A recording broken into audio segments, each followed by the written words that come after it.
What you find is saying, Osman saying, whatever in a camera, he also journalists really. So what let's just do some spacing, because first we don't want you to leave because you're also journalists.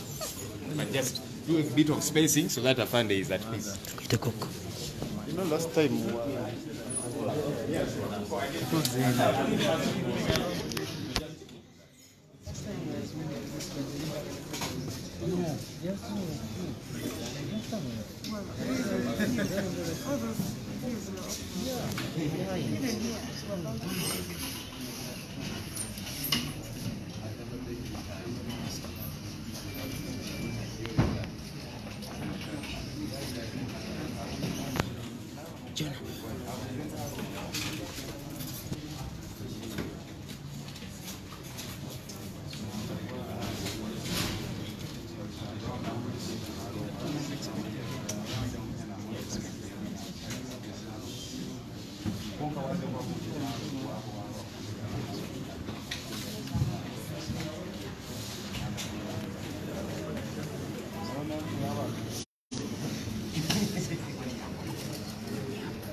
I represent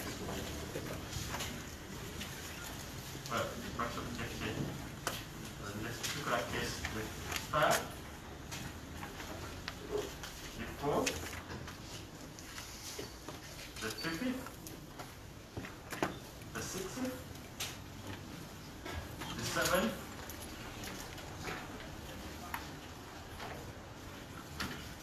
the 8th, and the first respondent. I appear jointly with Mr. Abdullah Chiwanka, Mr. Benjamin Katana, Mr. George Musisi,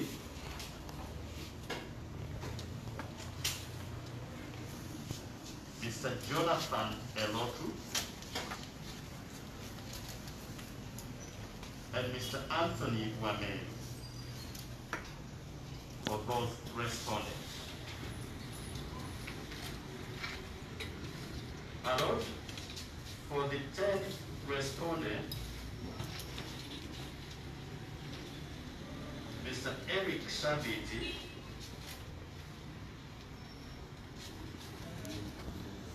and Mr. Hamid Gugorobi are at the back.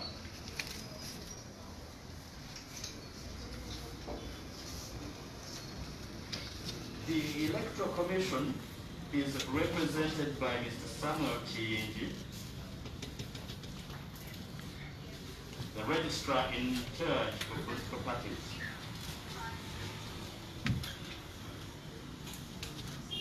Mr. Hilary Ebila Nathan represents State Attorney, represents the 11th respondent.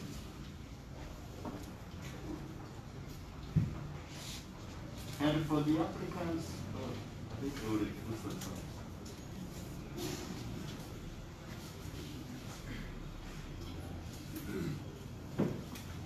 I'm authorized, my lord.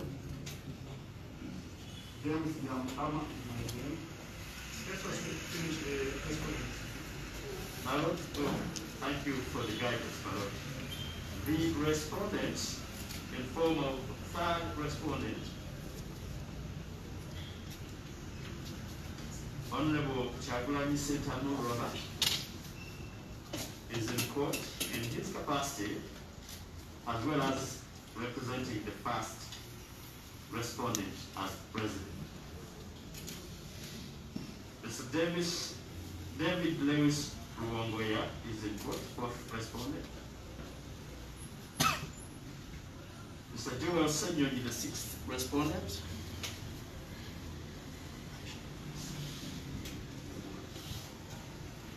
And my lord, the rest of the respondents that I represent are not in court.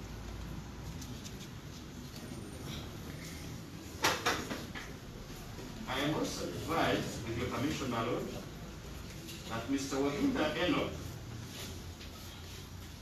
is in court representing the second and ninth respondents. That is Wahinda Enoch, representing the second and ninth respondent. Second is Ikonge Moses Tibalama, and the ninth is Singapore Katonge. Is there a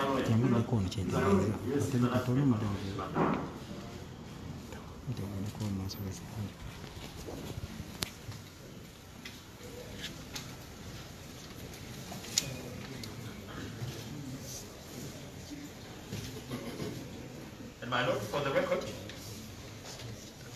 the second and ninth respondents have withdrawn their instructions. We no longer represent them.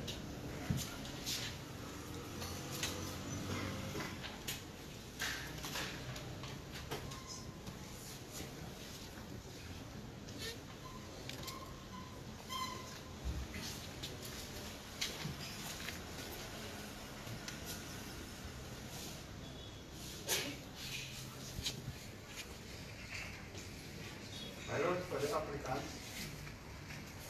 I'm James Yamukano. For the applicant. And I'm appearing with Mr. Francis Ovato. And also with Mr. Timothy Isipo.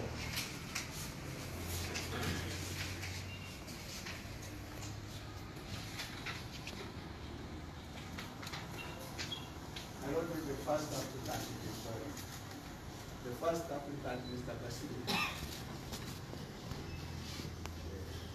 Mr. Basili. He has been around. Mr. Basili is here, behind the cameras, the president, my lord. And this matter, he has paid for it.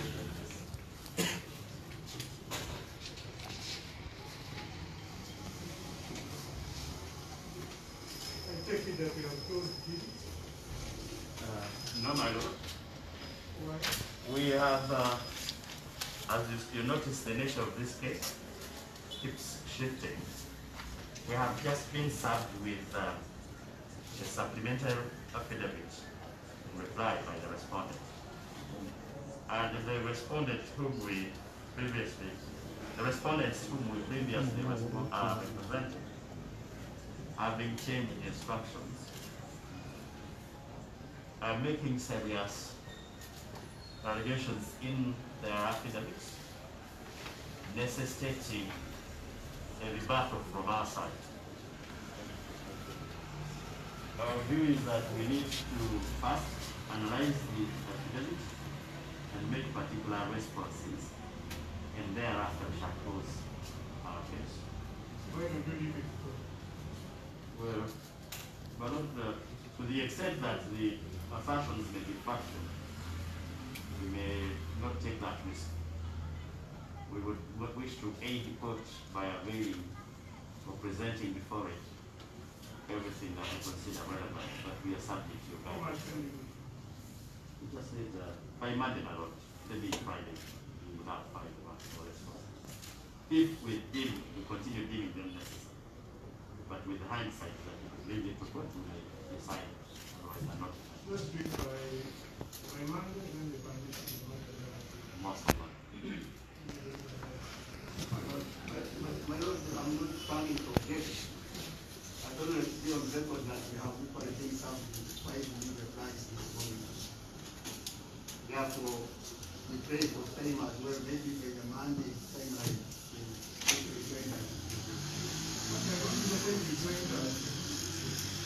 Your case doesn't depend on that.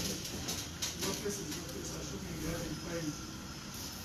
But they are in a precarious position where they represent people make some statements, now they are contradicting and they don't want to waste time with cross-examination.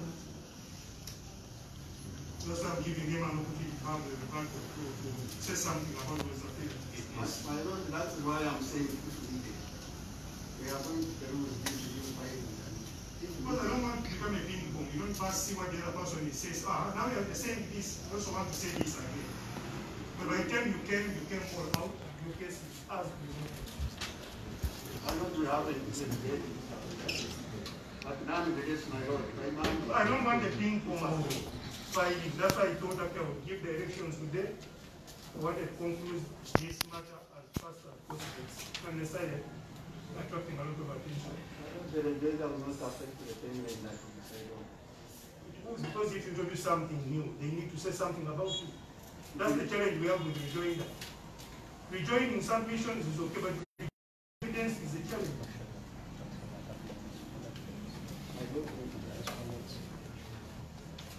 Well, I don't want to speculate that it's automatic that you call something necessary to be replaced. No, my lord, we are not bringing new evidence. We are talking of their replies. And the need for us to produce them and if necessary. That is James Byabakama.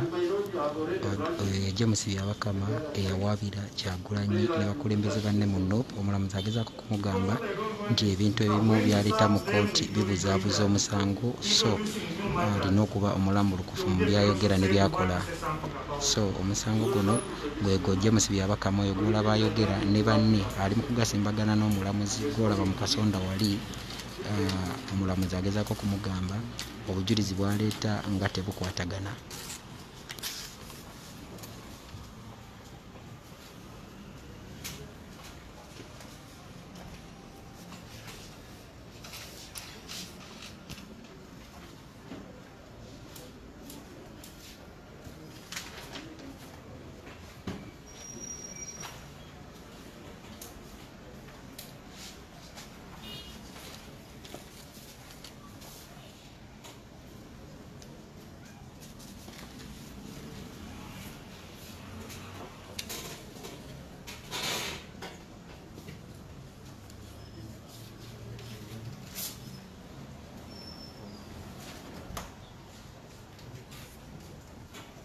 My lord, I have an simple application to make. My lord, this morning I've been served with supplementary affidavits of the 9th and the 2nd respondent. My lord, I've had a representative. The other means prejudicial to my client. And I have an application to make to have the 2nd and the 9th student to appear before this final court for cross-examination. My lord, I restrict myself to only those controversial issues being raised in the two applicants. My Lord, the reason is that the credibility of the second and the ninth respondent is an issue now. And as I guided your director that can leave his court, but there are those pertinent issues, my Lord, that need clarification. And they can only come out during cross-examination. My Lord, you are aware, my Lord,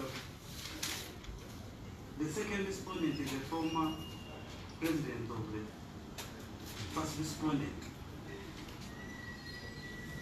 In the supplementary aspect, is conceding irregularities. And it is only fair and equitable that they appear before this one report, because where the fraud is alleged, in my Lord, I think it is important to listen from the person alleging and self-confessing to make those clarifications. You think it's going to change? My Lord, I think that we can, if he comes and say this is what I did, and You have said it under oath. I did not open this case for cross-examination, otherwise they just will not be the if you think he has made any statements which require you to supplement, as I say, make a reply to it. Then the rest submit on it, and then we evaluate, and then we see. Character-wise, whatever you think that it is affecting him. I'm not very grateful for your guidance with profound appreciation. Whereas I have the same application and I wish to join him for the reasons given. Court is the last person in offering relief to the parties. Second, this is a matter of national importance. It affects not only lives of individuals, the individuals mentioned herein, but thousands and perhaps millions of Ugandans and the life of this country. I agree, my Lord, and without judging, I know you are absolutely right for the reasons you have expounded. But I would very, very earnestly appeal with humility, my Lord, that you continue exercising the magnanimity you have already extended. To permit just one day to have these two gentlemen, that is the second and ninth respondent, available for cross-examination. We have even received information from their families about their safety. That court needs to assure itself of first their existence and the circumstances under which they saw the various affidavits. If you will permit, my Lord, I will honestly implore this honorable court, through you, Your Lordship, that these two particular deponents be availed for cross-examination. And we undertake, not just promise, but undertake, to use as little time as possible in our cross-examination. And this application is based on the provisions of Order 19, Rule 3. We so pray, my Lord, that you find in your kindness to have these two gentlemen cross-examined before we undertake further proceedings. Again, subject to your guidance as you guided earlier, my Lord, considering that the applicants state to be members of the first respondent, this is also a matter that would ordinarily require some form of mediation for purposes of maintaining the unity of the party, as the name suggests. Maybe with that we can only seek for your direction that the lawyers present the clients for purposes of mediation during this period of grace you have offered us as we prepare to file the pleadings and as we wait for the hearing date. My appeal, bringing in some level of experience, is that it is important to have members of a single political party try as much as possible to resolve the internal, or what may be seen as internal bickering. It doesn't matter whether it is externally influenced, but to resolve them amicably. Your guidance and direction in this direction would be of great value as we wait for the hearing date. I agree that this is not a matter which we need to bog down, but I believe that in the greater interest of tranquility, not within this party alone, but within the country, that the parties would have a talk as we wait for the hearing date. We Suprema. My Lord,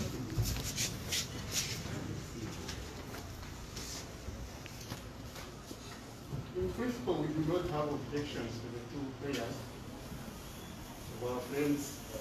Oyo yajja omusibi abakama.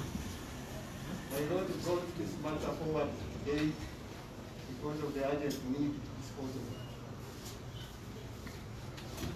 Therefore, while not objecting to the prayers of cross-examination, even for mediation, which is continuous, even as we are sitting here, my Lord, mediation can happen. We pray that it does not necessarily affect or cause an delay in the disposal of the matter.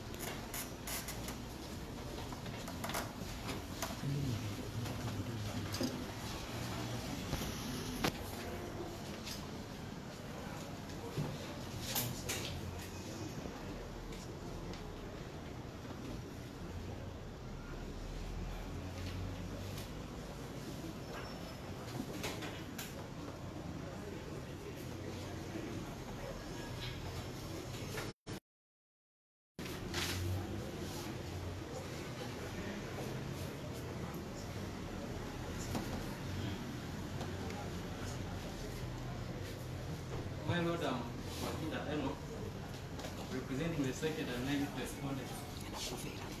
My Lord, my colleagues have made several prayers, among them cross-examining my clients. My Lord, I was in touch with my clients. They intended to attend court, but I don't know what happened along the way. I promised my Lord to get in touch with them. If need be, they appear for cross-examination by my colleagues. Then as the issue of mediating the parties, since my Lord will have no objection to it, since those are empowered to reconcile the parties, if an amicable settlement can be reached. Right, my Lord.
parties are allowed to file any affidavits in rebuttal, and also any affidavits to be joined up if necessary. The second and next respondents should appear in court for cross-examination on 25th September 2020 at 9 a.m. I so order. Right, madam.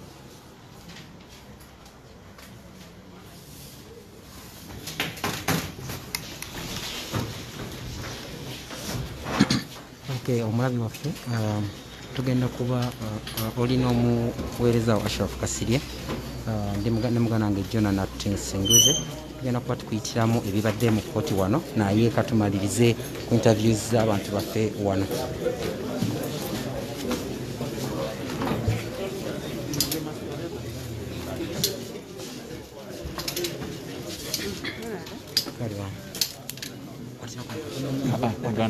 Just 1 second.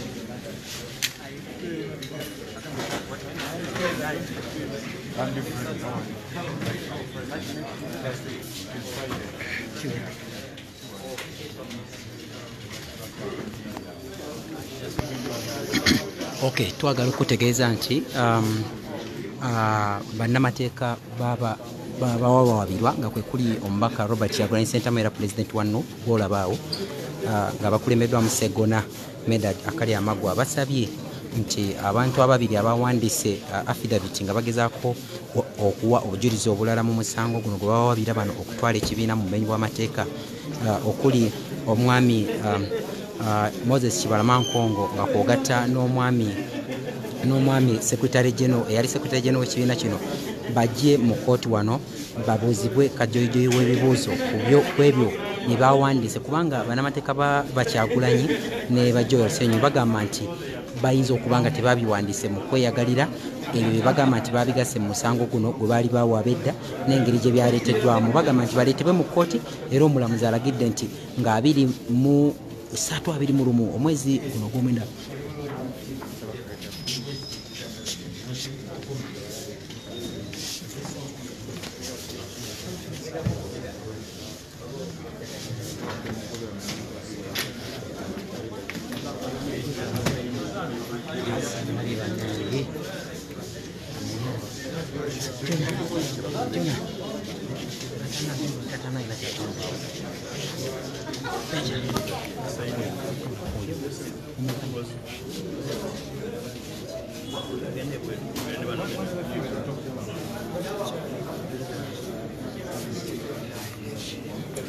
Awedembe bwe wefujja.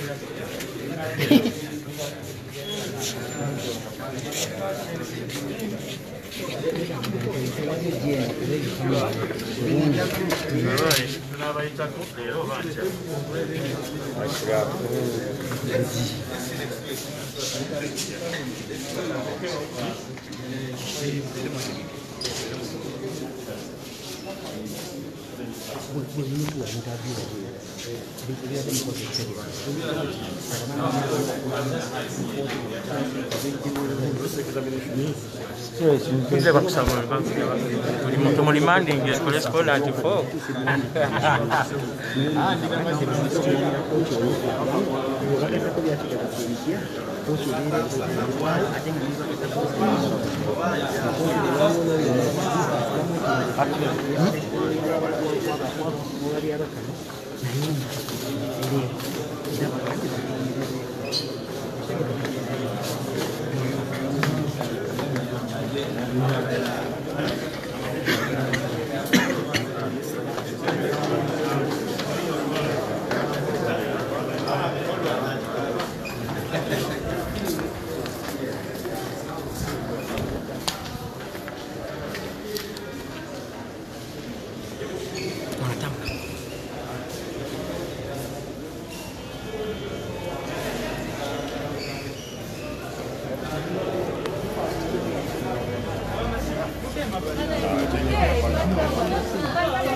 tukusinga n'okuba bannamawulire ffe bayita banaka w'amasimu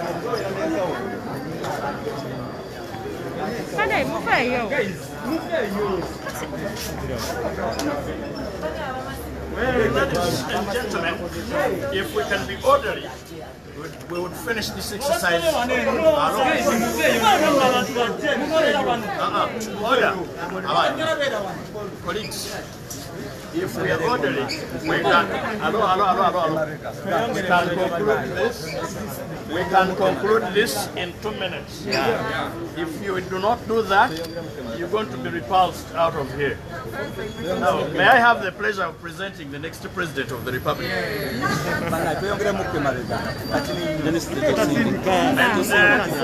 I want to present my client before it disappears like Chibalama.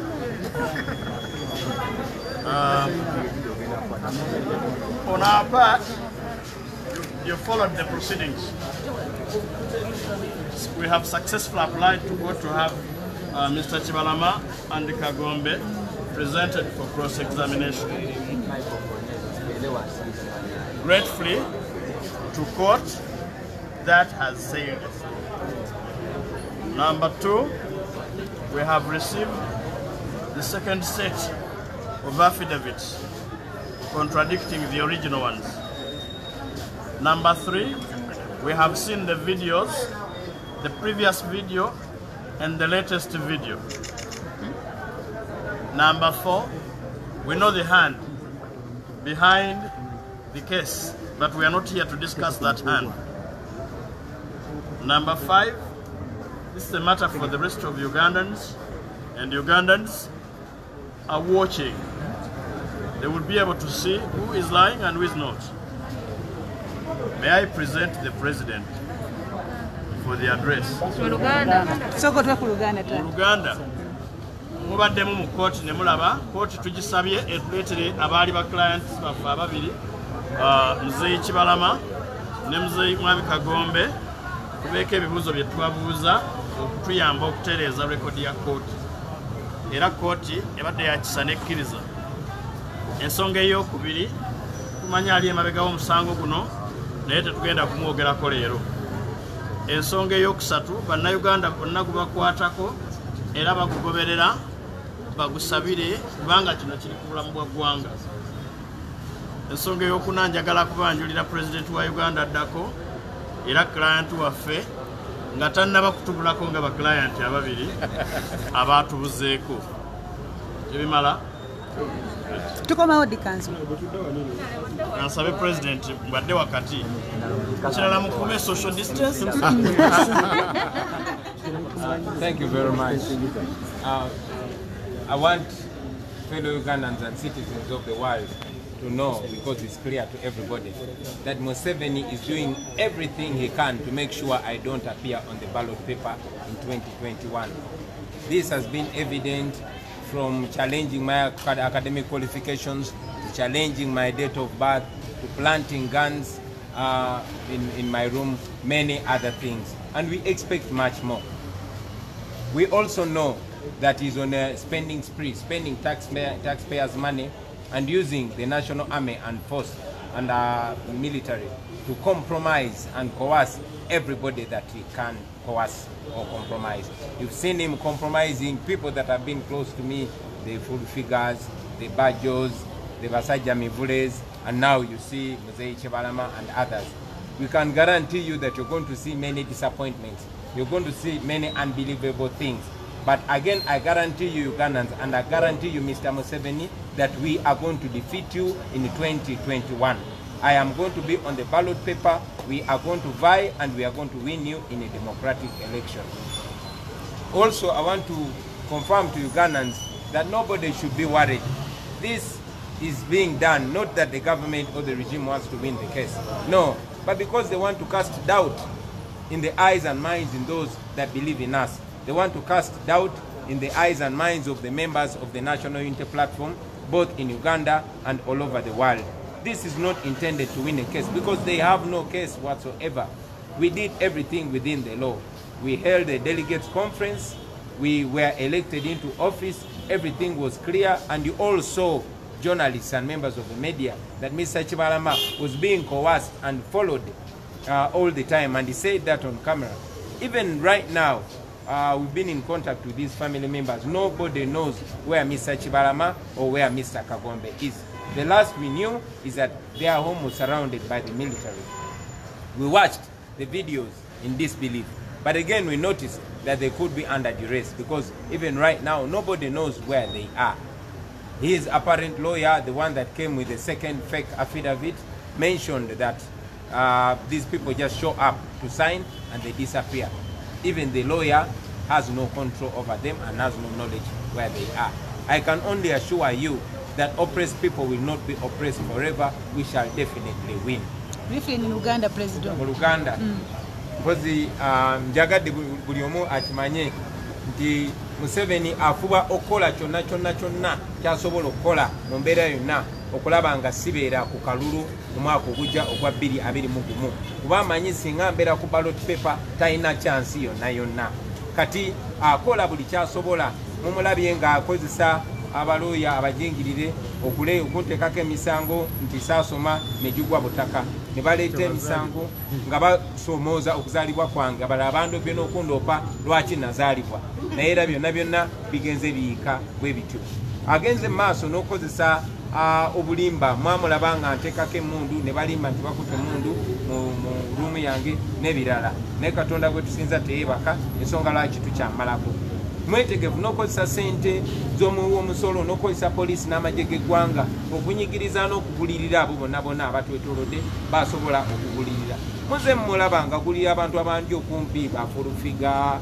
babajjo babasajja mivule kati era mulabe ekigenda maaso ne muzeeyi Kibalama naye tubakakasa nti bino byonna bikolebwa naye tebigenda kumalako tugenda kuwangula oluvannyuma lwa byonna twasimba okuwuliza mwami Kibalama nga makage gabulunguliddwa amagye era nga namaze mubiraba okuddamu okumulaba ng'ayogerera ku vidiyo naye ate nga bweyetegereza ekifaananyi ekyo alinga eyabadde ayogerera ku mudumu gw'emmundu tubadde mu kooti era bannamateeka baffe basabye kooti ereete mwami Kagombe ne mwami Kibalama babuzibwe ebibuuzo ku kooti naye n'oyo looya aleese ate affidavit ey'okubiri ng'ekontana n'egyasooka okukola ne looya yennyini akakasisa nti tabalinaako control tamanyi gye bali ng'alaga nti babaleeta buliisi kusayininga ne babazaayo tewali amanyi gye bali famire yaabwe temanyi gye bali tuteebereza nti nabo babawambye bino byonna badictator babikola basebo ne bannyabo bino byonna mwami Museveni azenga abikola naye twagala obbakakasa nti tugenda kuwangula mubeere bagumu tewali kyetwakola mu bumenyi bw'amateeka twakola zi delegates conference era ne records bweziri twalondebwa mu butuufu era ne records bweziri era ne mwami Kibalama okuvayo twalangirira National Unity Platform n'obukulembeze bwayo obupya aze atiisibwatiisibwa nga bwe yabategeeza mwe bannamawulire amaka ge gaze galondoolwa ebiseera ebimu nga tasula nayo era twasembye okwogera ne famire ye getutegeeza nti bamuwambye ye ne munne tewali amanyi gye bali bino byonna bikolebwa naye tugenda kuwangula ekyo tujja kibakakasa mpozi n'ekirala kankyogereko ebyabadde biyitingana nti simanyi twamusuubiza sente ebyo byonna bya bulimba byonna byatyaye naye era mwami Museveni tumanyi nga bwakola ebintu byakola tumanyi nti bateekateeka n'okulumba amaka g'abamu ku bamemba baffe bateekeyo $, bateekeyo n'emmundu oba bateekeyo n'ebintu ebirala basobola okubasaako omusango bagezaako okuteekawo ekifaananyi nti ffe tulina sente nnyingi era tuwagirwa abagwira naye nga amazima gali nti tetulina sente n'emu tulina just mazima na bannayuganda ku ludda lwaffe. Let me say that again in English. We want to distance ourselves from the claims from the allegations that we had promised $5 million to Mr. Kibalama. That is utter falsehood. Those are lies. We also know that there is a plan by the regime to raid the homes of some of our members to plant dollars in their homes and guns so they can arrest them and report that they have a lot of money from foreign funders and they have weapons. We distance ourselves from that. We confirm to you Ugandans that Mr. Museveni will be defeated as soon as later. Thank you very much for God and our country. Amen.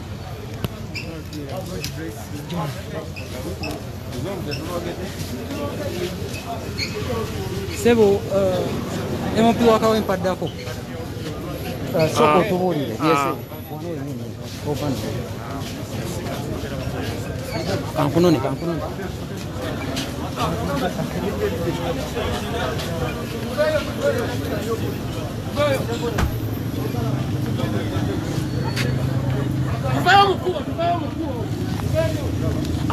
Amagye ndoza mugalaba ne poliisi ebadde biyiddwa ku kooti wano omubaka president wa National Unity Platform abadde abeerawo okubanga ajja ku kooti. Yes, President addako owa National Unity Platform mu kaseera kano ali mu kuva mu kifo kino era bebandiise abaggalaggala be baabo ku zipikipiki zaabwe bagenda kubanga bamuwerekera wakati mu ssanyu era mu ddembe tebalina mbiranye yonna na muntu yenna. Wuuyo asimbudde era asiibula.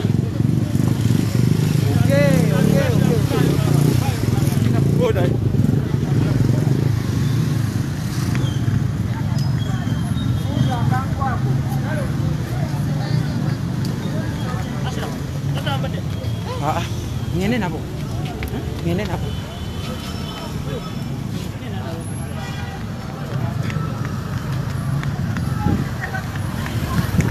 Güey, toda la copia de tu mano que. Mulete toda la copia, toda la macho mulaba. Yo no uri. Venga, se tú quieres la copia.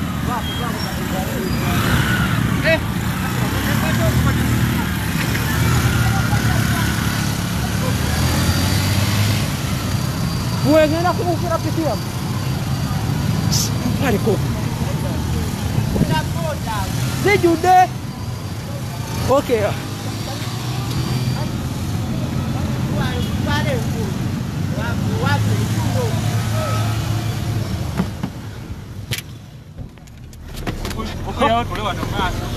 Vale, avise. Sako wansi. Hata kino yangu. Ana njagala kulina mama kwa. Tula.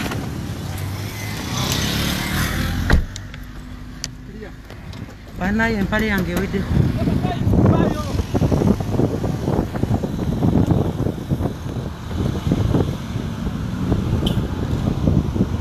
Okay. Mutsanyiwe mwabalayi baffe. Polisi nayo eyambalidde. Kuliko abapikipiki, kuliko ab'emmotoka bonna. Okay.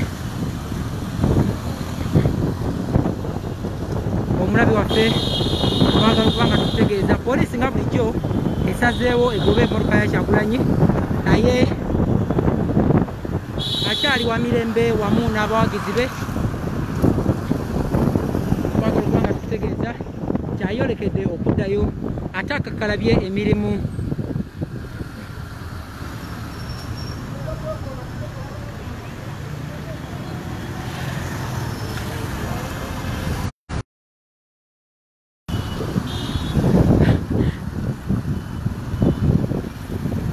Ate akakalabye emirimu gya National Unity Platform nga President era ne banne bwe bakola. Secretary General David Lewis Lubongoya, omwogezi w'ekibiina n'abakulembeze abalala bonna ababadde mu kooti olwaleero. Omulamuzi agambye nti Mukulu Kibalama ne Kagombe bali mu mbeera gye bawandiikiramu obujulizi bwe baweereza mu kooti etategeerekeka bulungi era ayagala baleetebwe babenga babaako bye baayigula ku ebyo bye bawandiika bo bennyini nga babuuzibwa ebibuuzo bannamateeka kye bayita cross examination nga babuuzibwa bannamateeka ba Kyagulanyi ne banne abalala be bamuloopa nabo. Okay, polisi yandibanga eyagala okutandika okukola effujo naye nga embeera ekyali nzikakkamu abawagizi ba Kyagulanyi nga bulijjo babeera bakkakkamu mu buli kye bakola nga bawagira omuntu waabwe si bantu bafujjo era n'olwaleero bwe bali bavuze pikipiki zaabwe bagoberera omukulembeze waabwe nga bw'olengera oluseregende lw'emmotoka olwo emmotoka y'omubaka addako ow'Ekawempe abawagizi bwe bagamba ow'Ekawempe North Muhammad Segirinya. Emmotoka z'abakulembeze abalala nnyingi abadde bali naye era ne pikipiki za poliisi tezibulamu mwabo abagezaako okugoberera omukulembeze Robert Kyagulanyi Ssentamu era nga ye President wa National Unity Platform ate nga ye mukulembeze wa People Power era omu ku batandisi bayo the People Power Movement. Okay, kati poliisi esazeewo okukozesa one way esobole okusanga emmotoka ya Kyagulanyi. Bawulira ndowooza ekyokuba tiyagasi kibasiibwa naye ng'embeera ekyali nzikakkamu nga boolaba abawagizi ba Kyagulanyi abo essanyu lye balina si bafujjo n'akatono, balina ssanyu lyabwe. Oyinza okulengera abapoliisi abo abatudde ku pikipiki ne tiyagasi oyo gwe bakutte yenna abamulindiza Abannayuganda abawagizi ba Kyagulanyi, naye nga tewali muntu n'omu wano aleetawo fujjo. Twagala okuba nga tukutegeeza nti tugenda kugoberera omukulembeze wa National Unity Platform era nga ye mutandisi era omukulembeze wa People Power Movement, tusobole okuba nga tutuuka e Kamwokya ku kitebe wagenda okukolera emirimu gye. Wakakalabiza emirimu ennaku zonna okutuusa ate mu kalulu ka 2021 ke yeetegekedde obulungi nnyo. Agamba nti akalulu kano agenda kuba akawangula, naye gavumenti eri mu buyinza eya Mwami Museveni egezaako okumulemesa okubeera ku ballot oba ku kakonga ako ke balonderako olw'okubanga etidde obuwagizi obungi bw'alina. Naye tujja kuba tukutegeeza nti abawagizi be bonna bamalirivu, endagamuntu bazifuna, beewandiisa okulonda, era kigambibwa nti okulinnya kw'omuwendo gw'abantu abali mu regisita y'okulonda kwava ku maanyi ge yateekamu ye n'abantu be nga bakozesa ekisinde kya Power ne bakunga abantu okugenda beewandiisa okulonda. Abantu abo bonna beewandiisa naddala kuva mu mwaka gwa 2017 okutuusa kati si balonzi ba kibiina ekiri mu buyinza, kubanga yabakunga okulonda ye Bobi Wine, era abasinga ku bo bawagizi be balonzi be. Naye singa tabeera ku ballot, nze naawe tetumanyi kiki kitegeeza, wabula kitegeeza kinene nnyo eri President Museveni okuba nti agenda kuba talina amuvuganya mu kalulu kano, n'oluvannyuma lw'okuba nti abadde nga amuvuganya okumala ebbanga lyonna nga yayitibwa Dr. Kizza Besigye, tagenda kubaamu mu kalulu kano. N'olwekyo nabanga President Museveni asigaza omuntu omu amuvuganya mu kalulu kano, abasigadde bonna bwe bali, naye they are just taking part.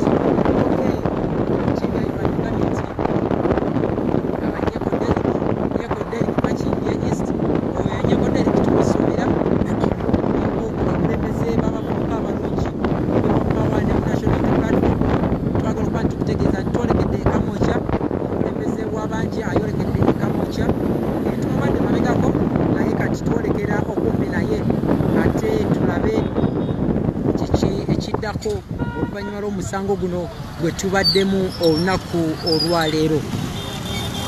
Wano. Okay. Twolekedde mu mbuga ya Kyagulanyi. Bagamba nti omubaka oba prophet tayagalwa gyazaalwa, naye Kyagulanyi eno gye yakulira mu Kamwokya bamwagalira ddala. Yes, I was supposed to use a border. I can see the comments, but sometimes at times of emergency you fail to get such moving ways. You don't know, guys, under which circumstances do we work, but please bear with us. Whatever situations we go through, we try as much as possible to bring you the information that you want. So always don't attack, just advise and just head up where you can. Yeah, we don't have borders of our own. We always jump onto other borders that offer to ride us. That's why we find ourselves sometimes missing the right opportunities to cover the right points where we're supposed to cover. But my brother Jonathan Singwize is with me on the other end, and he's also covering the other events. But we are following the Honorable Robert Kyagulanyi Ssentamu. We are right now at Dream Studios. We are sloping down to the People Power Movement Secretariat and the National Unity Platform offices, where we shall be seeing on other activities as the day goes on. Tuli wano Kamwokya already, tugenda kuba tukutuusaako ate ebigenda maaso mu lunaku lwonna nga bwe lunaatambula.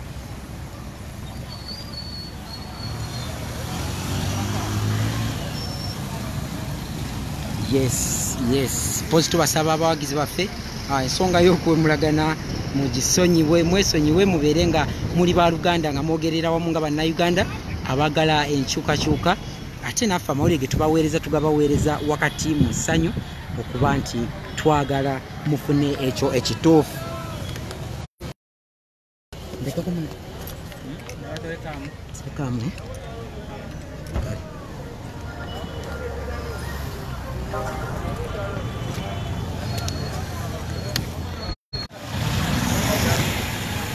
Okay.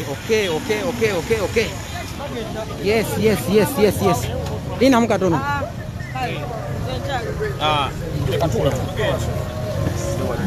Abakatwegatako embeera bwetyo bweri njagala obba waako ku findings njagala obba waako gwe tuvaamu kiki ekibaddewo nteekateeka ki ebaddewo gye njagala okubeera nga mbategeeza kisookera ddala olunaku olwaleero olunaku olwaleero tubadde mu kkooti era omulamuzi akigyewulunye n'agamba nti mu ngeri emu oba mu ngeri endala omusajja ayitibwa Kibalama ne ttiimu ye batandise okuzanya dingidinga era omulamuzi abadde mukambwe ennyo n'agamba yeetaaga Kibalama ne munne bajje ku kye bayita cross examination bannyonnyole ensonga nti ebintu byonna byakolwa mu mateeka buli kimu kyatambula bulungi waliwo delegates conference eyatuula empapula zonna ne zisayiningibwa lwaki buli budde bajja na kipya era looya wa Kibalama oba wa ttiimu ya Kibalama waddewo ka affidavit ate akapya ke baleese nga baagala omusanga ate bawongeremu ekintu ekirala omulamuzi n'abagala nedda buli bujja wano mutubuzaabuza mujja na kirala luli mwajja na kirala nakati mukomyewo na kirala n'abagamba nti bakooye okubeera nga baliira omulamuzi n'abagala nkooye okubeera nga kooti mugiriira obudde buli budde mujja na kipya n'olwekyo omusango ogwo ne gubanga bongeddeyo paka Monday for cross examination era bwe banaalemererwa okubeera nga bajja omulamuzi agende tewaliwo okuwannanya kulala agenda kuyimira ku magulu gabiri agambe nti bano bye baliko bali ku delaying tactics bali ku nteekateeka ebintu bya people power activities zigenda mu maaso naye era president bwe tubaddeyo era abanyonyodde ku nsonga eno n'agamba nti buli lunaku abasajja bano baba bayiya ekipya bwe yali aluwa bamuyiya nti yayina emmundu buli budde baba bamugattako ekintu babegako badde bapanga abantu era nga bavayo nga bagamba yatta abantu ku biiki biki kwegamba agambe bino tebina tumala mu maanyi n'olwekyo omusango guno tugulina ebitundu 99 ku buli 100 because buli kimu kye twakola twakikola mu mateeka wabula tiimu emu egezaako okuwaabira honorable Kyagulanyi ne ttiimu ye eyo ttiimu kiraga nti eri funded by the state era ekyo kigenze mu byafaayo ti state yeri mu kufandinga abantu abo abagezaako kulanga balemesa activities zonna ez'ekibiina balemesa ekibiina okugenda mu maaso ngera emwalabe ambebegakaawo bagenda mu kooti eyewakiso ne beekubira endulu nga bagamba all activities omuli vetting n'okukola ki n'okubeera nga bateekawo ba candidates mbuzibe nga ziyimira naye omulamuzi w'ekiso n'ayimira ku magulu ge n'agamba nedda ebintu bye muliko byakuyiyiriza byakupangirira political party act egamba buli kibiina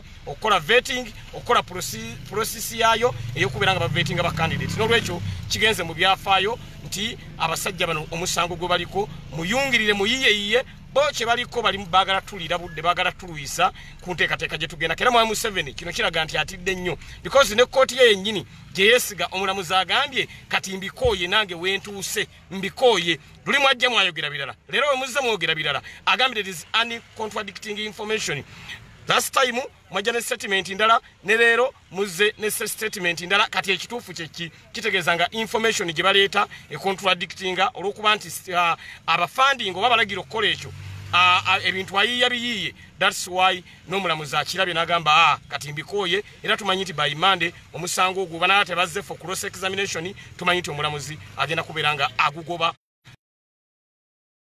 ne activities z'ekibiina nga bwe zirina okutambula ebyatuusewo ku Kibalama ne banne Kibalama ne banne nze nga nze Seggirinya nze mmanyi nti Kibalama byakola byonna byayogera byonna ali mbuwambe era nze nga nze Seggirinya nze ngamba abantu bonna bali ku social media tulina kutandika kugamba free Kibalama because body language Kibalama bwe yadde ayogera kiraga ti Kibalama yabadde ku gani point embeera yonna eyatuuse ku Kibalama tulina girwanyisa ntugivumirira sajja tunabeera free because Kibalama okumukozesa interview ekiro omukozesa ka video recording ekiro ng'ate bwadde busobola okukya kiraga nti yabadde ku gani point n'olwekyo nze ngamba nganze era nga ne president bwayogedde nti Kibalama ali under attack kuba Kibalama yasooka n'avaayo mabegakawo n'akola video yemu n'agamba basajja bantambulirako basajja bannoonya basajja bandi wano kati wetwogera maka ga Kibalama gali surrounded by the army by the military ne Kibalama yimuserefu teri wa family y'amanyi gyali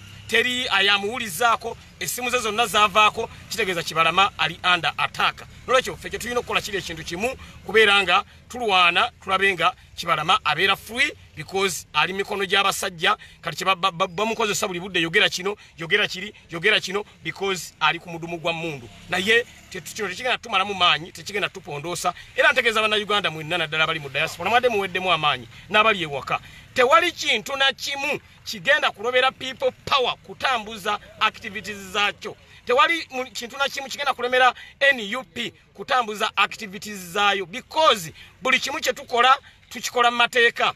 Delegates conference yaliwo waliwo okusayininga ate honorable Kyagulanyi musajja mugezi nnyo bwe bali basayininga memorandum of understanding waliwo baloya abebweru n'abe Uganda kwegamba tewali Kibalama wayinza kwefuulira. Delegates conference videos weziri recordings weziri fe tulinze bulinzi muntu yenna claiming nti ebyakolwa tebyali mu mateeka tumugireyo obujulizi ne as per now tetulina nsonga lwaki tujjayo obujulizi nga tetunalabawo omuntu agamba nti abye mwakola tebyali mu mateeka buli kimu kye twakola kyali mu mateeka kyagoberera constitution y'eggwanga Uganda efuga ebibiina by'obufuzi efuga multi party system byonna twabikola nga bigoberera amateeka. Nolwekyo bannayuganda kyenjagala obbagumya n'okubazaamu essuubi nti mube bagumu ekibiina kyaffe weekiri Mwami Museveni kyatya Kyagulanyi butabeera ku baloti mbabuulira amazima ga Katonda mu ggulu.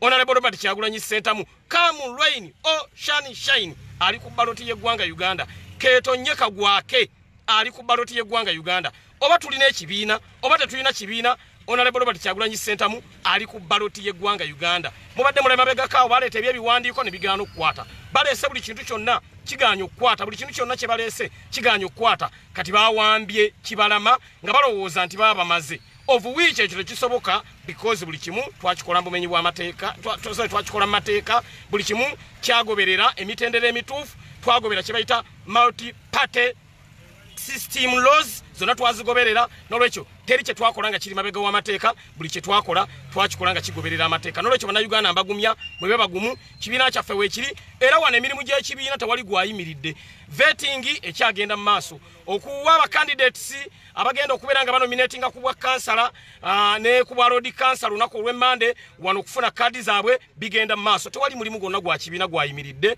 because bye tukola tubikola mu mateeka. Okay.